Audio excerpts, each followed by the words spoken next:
बारिश हो।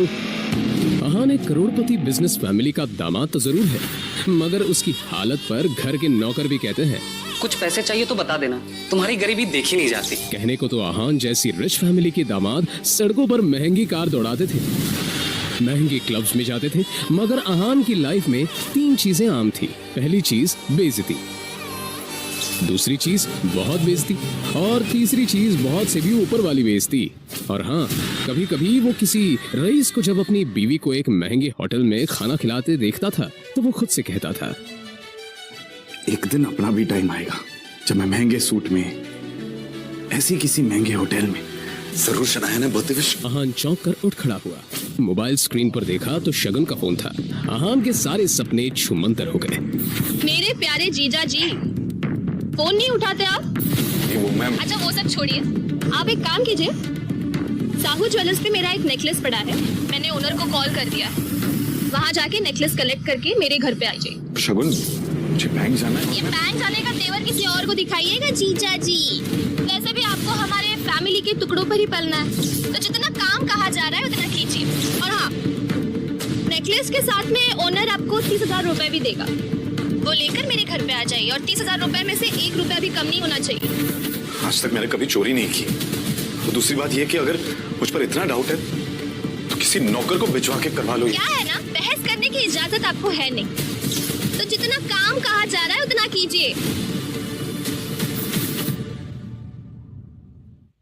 तैयार होकर वो बाहर निकला और जैसे ही सामने देखा तो उसकी सांस यामिनी गिल अपनी कुछ सहेलियों के साथ रमी पार्टी में व्यस्त थी। तभी यामिनी जी की एक सहेली ने अपने सैंडल की तरफ देखकर कहा, यामिनी, ये देखो ना, तुम्हारे आते आते मेरा बेल्ट टूट गया चप्पल का। अब मैं घर कैसे जाऊंगी? अरे इसमें टेंशन लेने वाली कौन सी बात है? तुम पार्टी एंजॉय करो, मैं नौकर से कह दूंगी, वो ठीक करवा कर लाएगा। ना ना, मैं नौकरों पे भरोसा नहीं करती। मेरी चप्पल महंगी है, तो एक बार टूट गई चप्पल तो मैं दोबारा पहनती नहीं हूँ। लेकिन क्या करूँ, घर भी तो जाना है ना। अहान उस तरफ से निकला ही था जब यामिनी जी की नजर उस पर पड़ गई। डोंट वरी, नौकर नहीं है, नौकर से थोड़ा ऊपर ही है, वो तुम्हारा काम अच्छे से करेगा। सुनो, ये चप्पल लो और इसे ठीक करा कर लाओ। तभी यामिनी जी की सहेली ने कहा, यामिनी, ये सब काम दामाद से अच्छा नहीं लगता। अरे तुम इतना टेंशन क्यों ले रही हो? वैसे भी इसे ये सब काम करने में बड़ा मजा आता है। तुम लोग को भी कोई काम हो तो बता देना। दामाद है तो क्या हुआ, चप्पल भी ठीक नहीं करा सकता? कुछ तो करे, वैसे भी कुछ करता धरता तो है नहीं। ये बातें सीधा अहान के दिल पर आकर लगी, मगर अब उसे ये सब हमेशा ही सुनने की आदत हो गई थी। उसे याद था कि आज उसका बर्थडे है, मगर ये सिर्फ उसे ही याद था, बाकी किसी को भी इससे कोई मतलब नहीं था। शगुन का काम करना चाह रहा हूं। बहस मत करो, जो काम दिया है वो करके आओ। दामाद है तो दामाद की तरह रहो।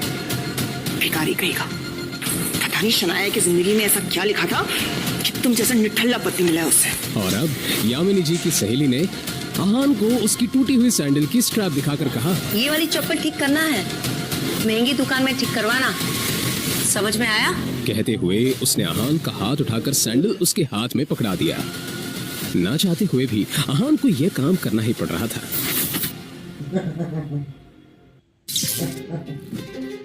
उसके मोबाइल पर उसकी बीवी शनाया ने मैसेज किया। ये मैसेज पढ़ते ही अहान के होठों पर एक स्माइल आ गई। आज पहली बार शनाया ने उसे ऑफिस बुलाया था और अपना पर्स निकालकर देखने लगा। उसमें सिर्फ 500 का एक नोट पड़ा हुआ था। माफ करना आंटीज और सासू माँ, आप लोगों को सादर प्रणाम। पर शनाया से बढ़कर मेरे लिए और कुछ नहीं है। थोड़ी सी डांट सुन लेंगे आपसे। और फिर उस पैसे से अहान ने शनाया के लिए फूलों का वो बुके ले लिया।